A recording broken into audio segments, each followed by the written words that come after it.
आपका हार्दिक स्वागत है हमारे चैनल पर। पौराणिक कथाओं के बारे में जानने के लिए हमारे चैनल देवी सोर्ट्स को सब्सक्राइब करें और संपूर्ण जानकारी के लिए वीडियो में अंत तक बने रहे। और हाँ, वीडियो अच्छी लगे तो लाइक जरूर करें। आज की इस वीडियो में हम आपको रक्षाबंधन 2024 के बारे में लोक प्रचलित कथा बताने वाले हैं। रक्षाबंधन 2024 रक्षा करने और करवाने के लिए बांधा जाने वाला पवित्र धागा रक्षाबंधन कहलाता है। यह पवित्र पर्व श्रावण शुक्ल पूर्णिमा को मनाया जाता है। इस दिन बहनें अपने भाई की रक्षा के लिए उनके कलाई पर रक्षा सूत्र बांधती हैं और भाई बहनों को जीवन भर उनकी रक्षा का वचन देते हैं।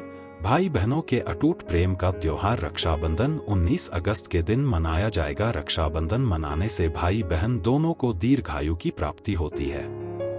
रक्षाबंधन 2024 इस साल रक्षाबंधन का त्योहार 19 अगस्त को मनाया जाएगा। इस दिन बहनें भाई की कलाई पर राखी बांधकर उनसे अपनी रक्षा का वचन लेती हैं।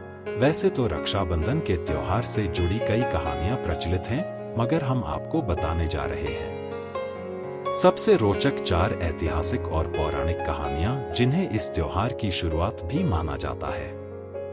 नंबर 1, कृष्ण और द्रौपदी का रक्षाबंधन।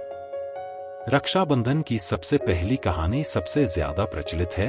महाभारत के समय एक बार भगवान कृष्ण की अंगुली में चोट लग गई थी और उसमें से खून बहने लगा था। ये देखकर द्रौपदी, जो कृष्ण जी की सखी भी थी, उन्होंने आंचल का पल्लू फाड़कर उनकी कटी अंगुली में बांध दिया। धार्मिक मान्यताओं के अनुसार इसी दिन से रक्षासूत्र या राखी बांधने की परंपरा शुरू हुई। जैसा कि आप सब जानते हैं कि जब द्रौपदी का चीरहरण किया जा रहा था, तब श्री कृष्ण ने ही उनकी लाज बचाकर सबसे उनकी रक्षा की थी। नंबर 2, युधिष्ठिर का सैनिकों को राखी बांधना। राखी की एक अन्य प्रचलित कहानी है कि महाभारत के युद्ध में युधिष्ठिर ने कृष्ण से पूछा कि मैं सारे दुखों से कैसे पार पा सकता हूँ। तो कृष्ण कहते हैं कि तुम अपने सभी सैनिकों को रक्षा सूत्र बांधो, इससे तुम्हारी विजय पक्की है। युधिष्ठिर ऐसा ही करता है और उन्हें विजय मिलती है। ये घटना श्रावण माह की पूर्णिमा को हुई थी, इसलिए इसे रक्षाबंधन के रूप में मनाया जाने लगा और इस दिन सैनिकों को राखी बांधी जाती है। नंबर 3, राजा बलि और मां लक्ष्मी का रक्षाबंधन।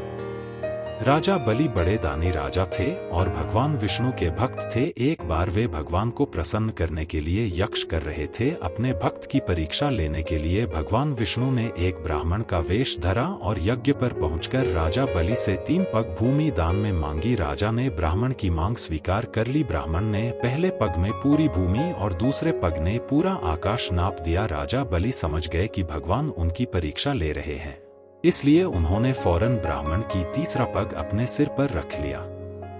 उन्होंने कहा कि भगवान, अब तो मेरा सब कुछ चला गया है, अब आप मेरी विनती स्वीकार करें और मेरे साथ पाताल में चलकर रहे। भगवान को राजा की बात माननी पड़ी। उधर मां लक्ष्मी भगवान विष्णु के वापस न लौटने से चिंतित हो उठी। उन्होंने एक गरीब महिला का वेश बनाया और राजा बलि के पास पहुंचकर उन्हें राखी बांध दी। राखी के बदले राजा ने कुछ भी मांग लेने को कहा। मां लक्ष्मी फौरन अपने असली रूप में आ गई और राजा से अपने पति भगवान विष्णु को वापस लौटाने की मांग रख दी। राखी का मान रखते हुए राजा ने भगवान विष्णु को मां लक्ष्मी के साथ वापस भेज दिया। नंबर 4, देवराज इंद्र और इंद्राणी की राखी।